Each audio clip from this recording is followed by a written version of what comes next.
어? 초저녁, 이른 새벽부터 졸고 있으면 어떡해요? 정신 차리고요. 지난 주간 우리 청년들이 수련회를 했어요. 그죠? 정말, 일생에 잊혀지지 않을 수 있는 그런 그 수련회가 되게 해달라고 기도했는데, 하나님께서 어떤 은혜들을 주셨는지 모르겠습니다. 여러분들도 우리 청년들을 위해서 기도 많이 해주셔서, 정말 하나님의 생명력을 가지고 있는 그러한 좋은 청년들, 교회의 기둥이 되고 나라의 기둥이 될 수 있는 그런 청년들이 되도록 이렇게 기도 많이 해주시기를 바랍니다. 지난주에는 우리가 이렇게 시작합니다라는 말씀으로 시작했죠. 예수 안에서 우리가 구원받는 날이 무엇인가라는 것을 출애굽기에 나오는 두 가지 사건을 통해서 설명을 했습니다. 하나는 모세의 지팡이가 뱀이 되는 사건, 그죠? 또 하나의 사건은 유월절에 어린 양들을 통해서 죽음의 사자가 넘어가고, 그죠? 그들이 구원받는 사건이랬습니다. 오늘도 그 중요한 사건을 통해서 하나님이 온 인류 속에 자기 백성들을 구원하시는 그 말씀을 함께 나누려고 그럽니다. 먼저 기억할 것, 성경은 계시의 책이다, 그죠? 계시라고 하는 말을 할 때에 하늘나라 것을 열어서 보여주는 책인가 보다 이렇게 생각을 하는데, 저는 거기서 또 한 걸음 더 나가서 해석을 하고 싶은 것은 누군가가 열어서 보여주어야 하는 책, 이렇게 보는 겁니다. 그냥 글자대로 사건대로 읽어내기만 한다면 역사적인 사건을 기록한 역사책처럼 보여요. 그죠? 그런가 하면 문자대로 읽어가면은 우리에게 그러니까 윤리도덕적으로 바른 사람이 되어야 된다라는 이런 윤리도덕책으로 보여질 수 있어요. 그렇지 않습니다. 성경은 항상 열린 눈을 가진 해석자들로 하여금 다시금 해석하도록 한 계시의 책이라는 것 꼭 기억하시기를 바랍니다. 그러니까 그냥 이대로면은 우리는 뭐라 그러는가 하면 닫혀진 책이라 이렇게 보셔야 됩니다. 책은 닫혀진 책입니다. 왜 닫혀놨다 그랬죠? 지난주일날 제가 약간 말씀을 드렸는데, 이사야나 또 예수님이 비유를 통해서 말씀하시는 것을 해석할 때에 왜 비유로 말씀하신다고 하는 말씀을 가르쳐주면서 이사야의 말을 인용해서 왜 이렇게 닫아놨다고요? 아무나 듣고 쫓아와서 믿는다고 말할까봐, 그죠? 이사야가 소명을 받았을 때 주신 말씀과 예수님이 비유를 해석하는 말씀을 통해서 그 이유를 찾아보았습니다. 오늘은 마가복음 4장 21절로 22절을 통해서 말씀을 드릴게요. 마가복음 4장 21절 22절에 보면 이렇게 말씀하고 있어요. 또 그들에게 이르시되 사람이 등불을 가져오는 것은 말 아래 평상 아래 두려함이 아니요 등경 위에 두려함이냐 아니냐. 드러내려 하지 않고는 숨긴 것이 없고, 잘 들으세요. 드러내지 않으려고 숨긴 것이 없고, 나타내려 하지 않고는 감추인 것이 없느니라. 말이 좀 이상하죠. 그죠? 자, 드러내려 하지 않고는 숨긴 것이 없대요. 무슨 말이에요? 그럼 숨긴 건 뭐 하려고 숨겼다는 거예요? 드러내려고 숨겼다는 말이에요. 조금 어색해요. 우리 아직도 표현이, 그죠? 자, 그 다음에 감추인 것은 나타내려고 감추었대요. 이겁니다. 그러니까 우리가 그냥 보고 있는 것, 가지고 있는 건 뭐 한 거예요? 감춰져 있는 거고 숨겨져 있는 건데, 그건 여러분들 하나님의 백성들에게 드러내 보여주려고, 그리고 나타내 보려고 했다라는 얘기예요. 그렇습니다. 어떤 사람에게는 감춰져 있고 어떤 사람들에게는 드러내져 있다라는 말이거든요. 거듭난 자, 영의 눈이 열린 자에게는 드러내주는 책이고, 아직 거듭나지 못한 자, 하나님의 안목과 하나님의 계획, 하나님이 인간을 창조한 그 목적과 하나님의 가치관을 가지지 못한 자들에게는 성경은 닫혀진 책이라는 거예요. 영의 세계를 모르고 성경을 보면 그냥 닫아놓은 표면만 본다는 얘기죠. 그럼 그 사람들은 그걸 세상에서 사람들이 잘 살고 바르게 살고 착한 사람이 사는 책으로 보게 되어져 있는 거죠. 성경은 그 얘기가 아니고 그 속에 하나님이 여러분과 나를 구원하시고 계신 그 이야기를 하고 계신 것. 지금 여러분과 내 얘기를 하려고 창세기부터 요한계시록이라고 하는 큰 책을 우리에게 주셨다고 하는 것 꼭 기억하시기 바랍니다. 오늘 이야기도 바로 그런 면에서 볼 수 있어야 됩니다.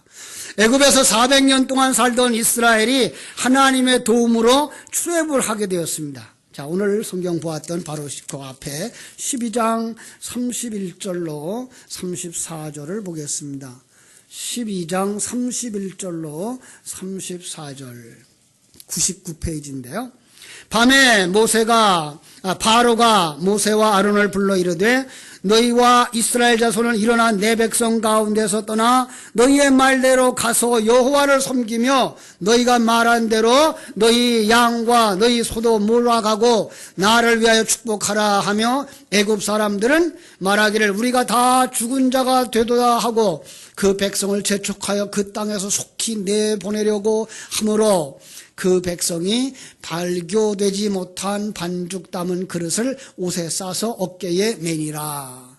발교이 발효예요. 발효되지 못한 반죽을 담아서 그 옷에 싸서 어깨에다 맸다. 왜 그랬죠? 그날 밤에 무슨 일이 일어났어요? 장자들이 다 죽었어요. 그죠? 장자들이 죽자 놀란 바로 그 신하들이 잠자다 말고 다 일어났습니다. 통곡 소리가 전국에 퍼지자 바로가 모세를 불러서 하는 말, 야 가라 너희들 거 다 가져가라. 가서 여호와를 섬겨라.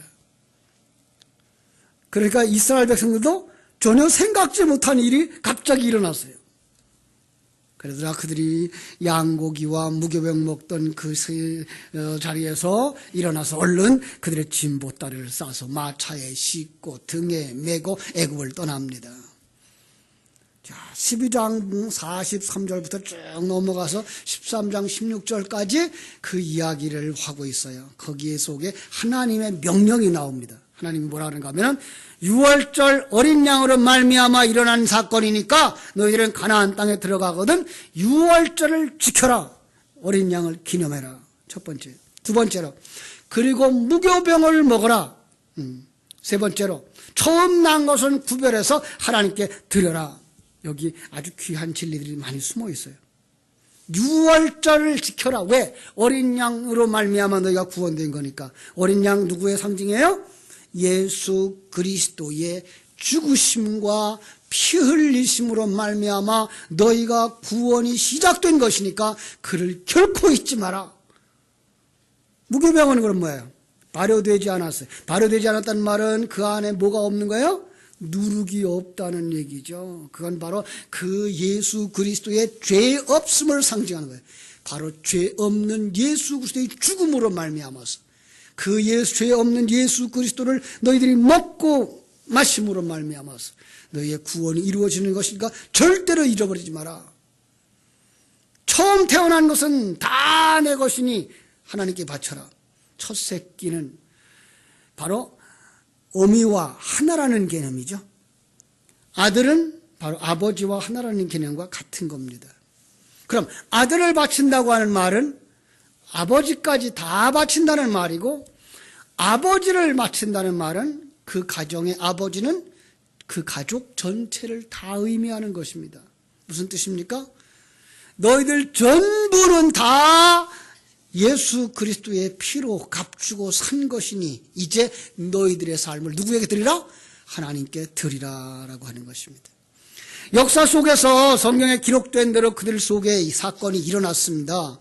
그래서 그들은 그렇게 움직여 갔습니다. 그러나 그것을 경전에 기록하여 우리에게 준 것은 그 속에 진리를 담아준 것이기 때문에 그 당시 이스라엘만 그걸 지켜야 되는 게 아니라 온 역사의 모든 사람들이 다 그걸 지켜야 되는 것입니다. 자, 그러면 우리도 양을 잡아야 되는 겁니까? 무교병을 먹어야 되는 겁니까? 아니요. 거기에다 다 담아놓은 그 진리를 깨달아 알아야 되는 것입니다. 그렇습니다.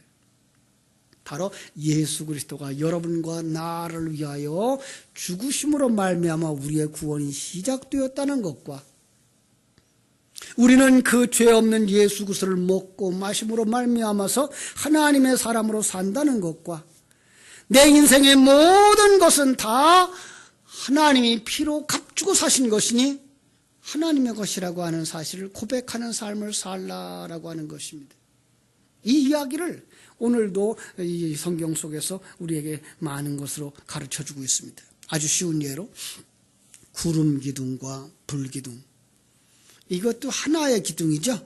우리는 자칫 오해하면 구름 기둥 따로 있고 불 기둥 따로 있는 줄 알고 있는데, 밤에는 그들을 지키느라고 떼약볕에 아래서 지키려고 구름 기둥으로 나타나신 것이고,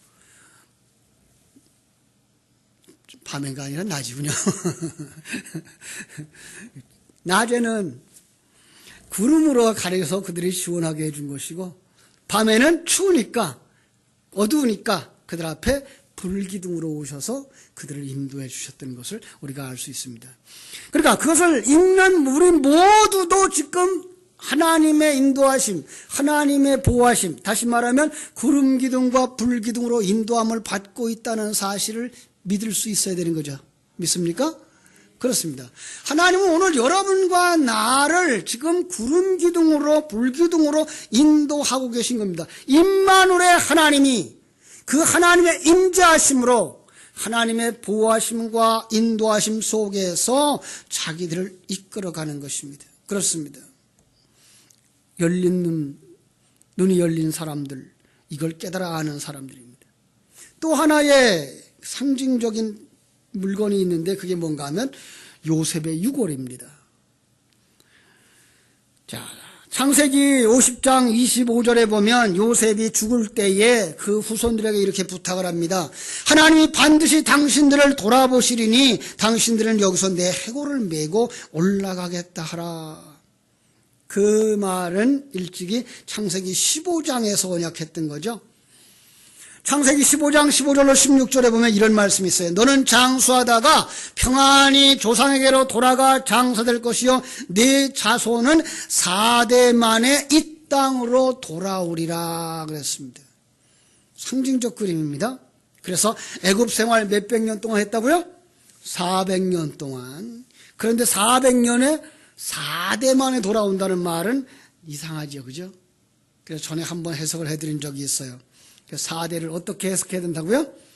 아브라함이 1대, 그 아들 이삭이 2대, 그 손자 야곱이 3대, 그리고 증손자 요셉이 4대.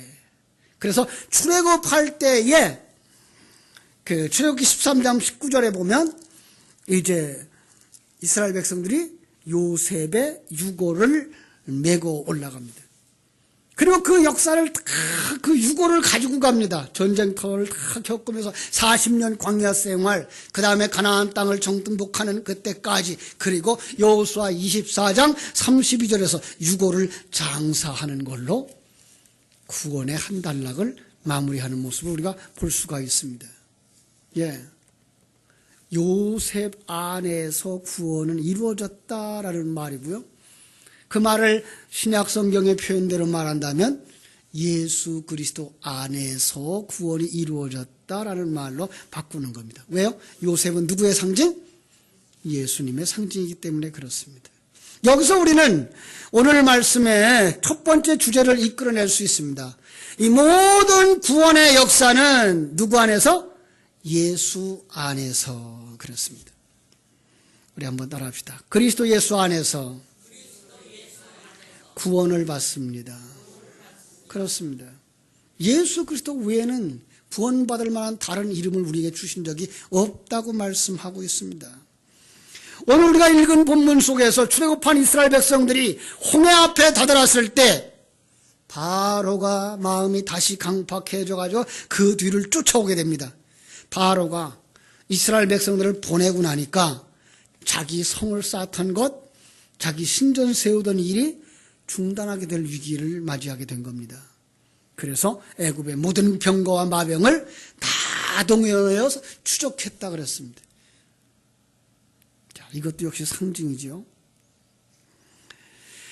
바로가 이스라엘 백성들을 보내고 나니까 안 될 것 같단 말이죠. 이스라엘은 어떻게 됐습니까? 이스라엘은 불기둥으로 구름기둥으로 인도하는 대로 따라가다 보니까 어디가 와 있어요? 홍해 앞에 와 있습니다. 자, 앞에는 홍해요, 뒤에는 애굽의 군대입니다. 이럴 때 뭐라 그러죠? 진퇴양난이라 그러죠. 앞으로 갈 수도 없고 뒤로 갈 수도 없습니다. 여러분, 이게 성도들의 매일매일의 삶인 거 아십니까? 믿음으로 가자니 내가 죽어야 됩니다. 그죠? 앞으로 가자니 홍해를 빠져 죽게 됩니다. 뒤로 가자니 세상과 짝하는 것이니까 이건 하나님의 뜻이 아닙니다. 앞으로도 갈 수 없고 뒤로도 갈 수 없고, 성도들은 매번 이런 순간적인 갈등들을 겪으며 살아갑니다. 여러분, 이러한 갈등이 없다면 어떤 사람은, 그 사람은 아마도 아직도 애굽을 떠나지 않은 사람이든지 애굽 사람들과 같이 사는 사람인지 모릅니다. 성도는 항상 갈등하며 살게 되어 있습니다. 자, 그때에 그 갈등하다 그들은 어떻게 하나 보십시오. 모세를 향하여 원망합니다. 아, 우리를 애굽에서 끌어내서 이 광야에서 죽게 하려는가? 말 뜻인 즉슨 뭐예요? 애굽에서 그냥 살도록 내버려 두었으면 이 갈등은 없었을 텐데, 왜 우리에게 눈을 뜨게 해서, 왜 우리에게 하나님의 뜻을 설교해서, 왜 우리에게 천국에 가자고 이끌어내서 이 갈등을 겪게 하는가라는 겁니다. 신앙생활의 길을 걸어가는 사람들은 이 갈등이 항상 있기 때문에 이렇게 말할 수 있는 것입니다. 그때 진리의 전달자, 지도자는 하나님 앞에 나아가는 수밖에 없습니다. 하나님이 모세를 향하여서 책망하십니다. 14장 15절입니다.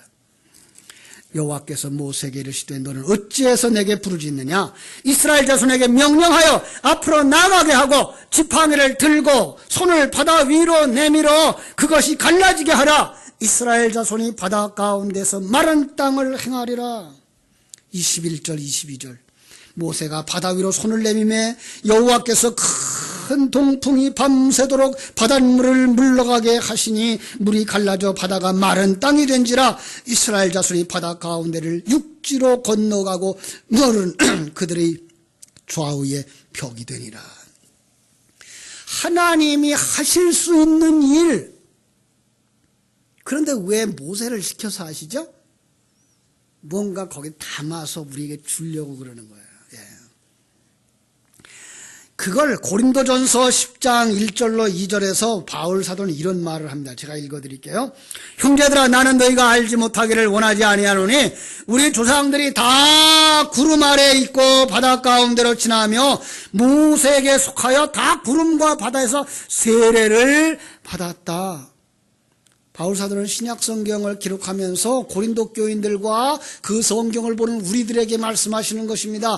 이스라엘 백성들은 모세 안에서 모세에게 속하여 홍해를 건너는 것, 그것이 바로 세례받은 것이다. 너희들도 예수 안에서 예수에게 속하여 세례를 받은 자들이 아니냐라고 말씀하는 것입니다. 그렇습니다.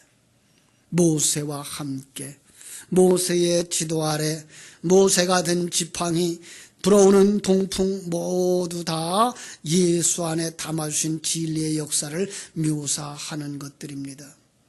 그래서 그들은 홍해를 건너서 광야로 올라왔습니다.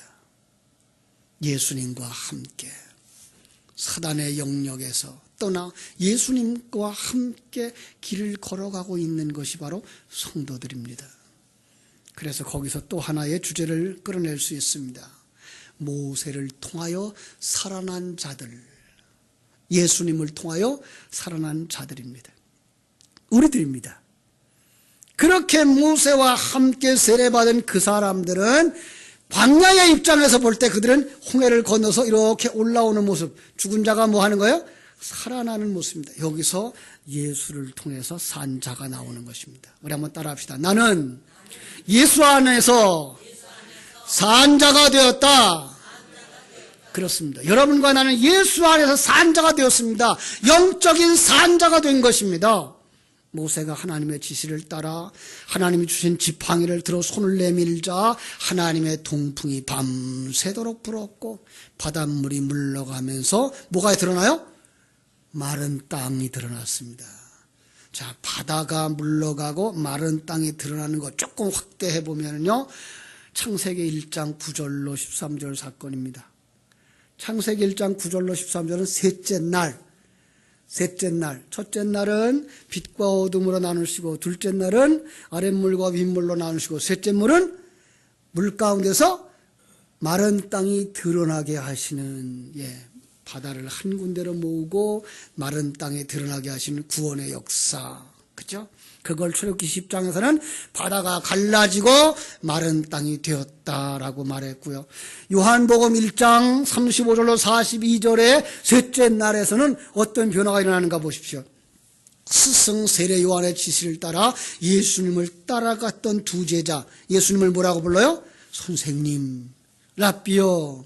그런데 예수님과 함께 거하고 그들이 눈이 열리고 그들이 귀가 열리고 하나님 뜻을 깨달아 알게 되자 그들이 나가서 뭐라고 간증을 하죠? 내가 메시아를 만났다. 그렇습니다. 영적인 눈이 확 바뀌어진 겁니다.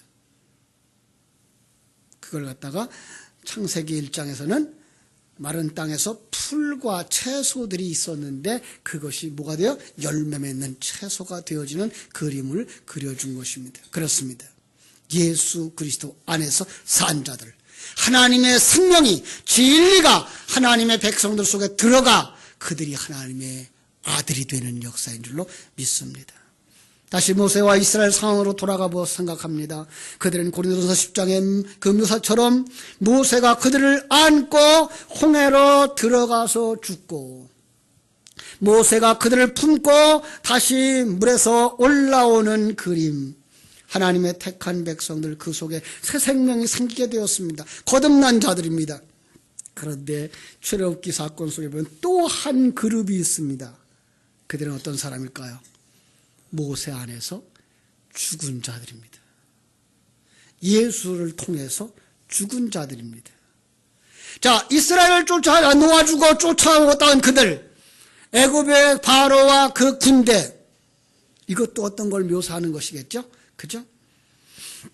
물론 역사 속에서 보면 바로가 그 말들을 가지고 마병을 가지고 지휘관들을 데리고 다 쫓아왔습니다. 그리고 그들이 바다에서 얼만큼 죽었어요? 다 죽었다 그랬습니다. 그러면 애굽은 다 망했겠네요. 역사 속에서는 애굽은 안 망했어요. 이건 뭘 상징해서 우리에게 주는 것입니다. 뭘까요? 바로 이제까지 우리를 사로잡고 있었던 사단의 세상, 이 세상에 묶여있는 우리의 옛사람을 상징하고 있는 겁니다. 이건 다 죽어야 되는 겁니다. 바로 그래서 다 죽었다는 말을 거기다가 쓰는 것입니다. 그렇습니다.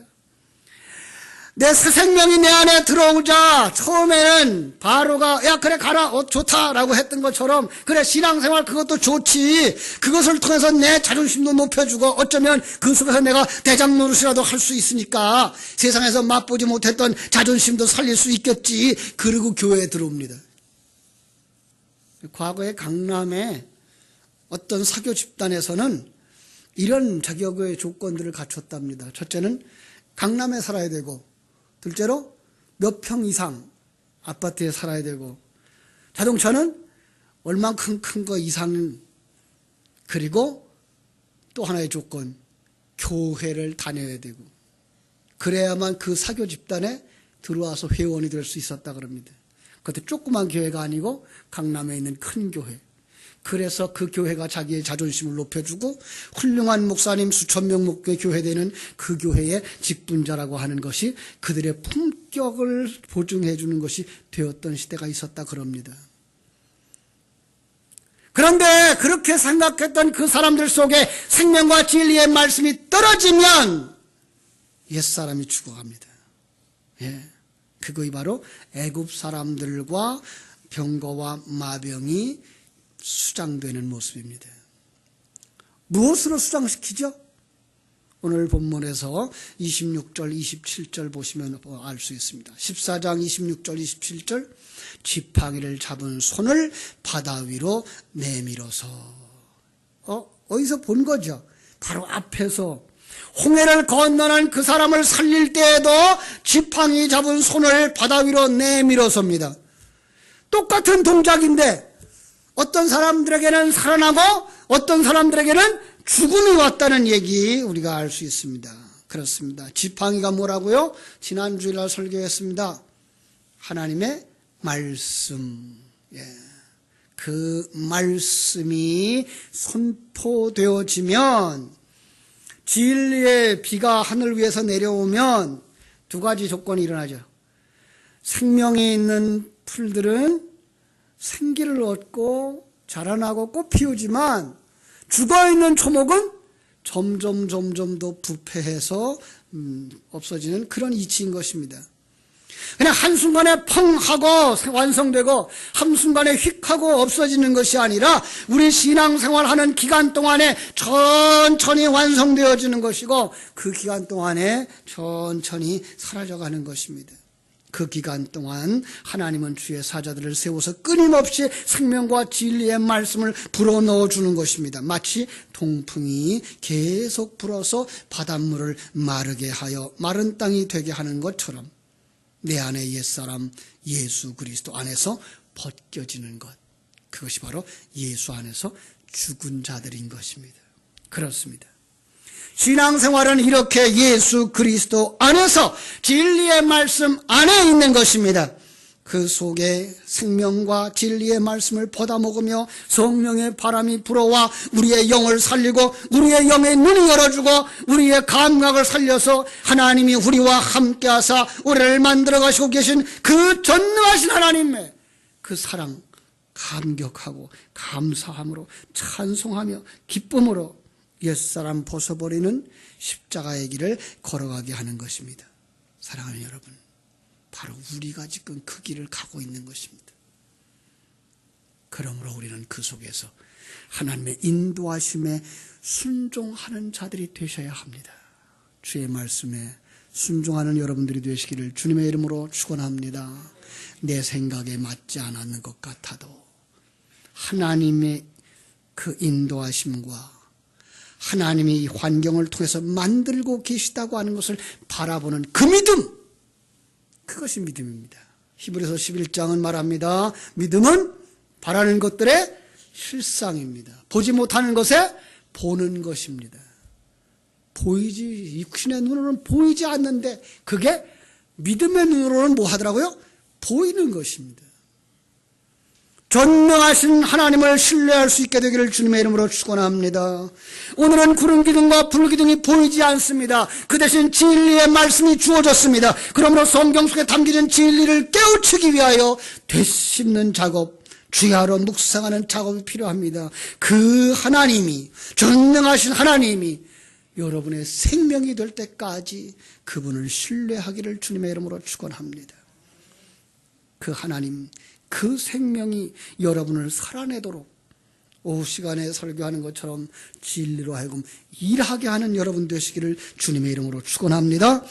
하나님은 그의 백성들을 구원하기 위해서 바다를 가르시고 흐르는 물들을 벽돌처럼 쌓기도 하시고 강력한 병거의 바퀴를 벗기시도 하시고 적군의 눈을 어둡게도 하시고 마른 뼈를 군대로 만드시기도 하시는 그분이십니다. 그분이 어디서 일하십니까? 내 안에서 일하십니다. 그분이 내 안에서 나를 하나님의 사람으로 그리스도의 신부로 하나님의 성전으로 만들어갈 때 여러분 그 진리와 함께하는 삶, 거기서 승리하는, 찬양하는, 꽃 피우는 복된 성도들이 되시기를 주님의 이름으로 축원합니다. 기도하겠습니다. 하나님 우리 아버지의 크신 은혜와 사랑을 감사합니다. 앞에 홍해바다가 가로막혀 있을 때에 우리는 어찌할꼬 탄식할 것이 아니라 우리를 인도하고 계신 하나님을 바라보는 눈들이 열려지게 하여 주시옵소서.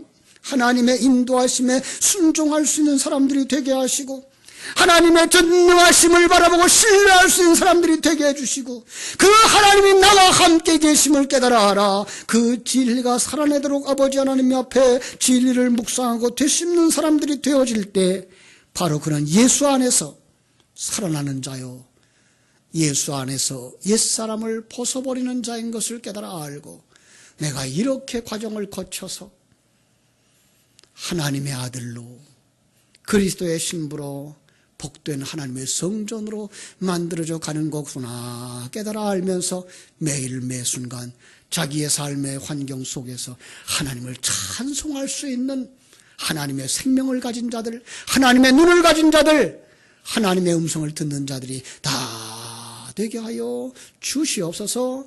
예수님의 이름으로 기도하옵나이다. 아멘.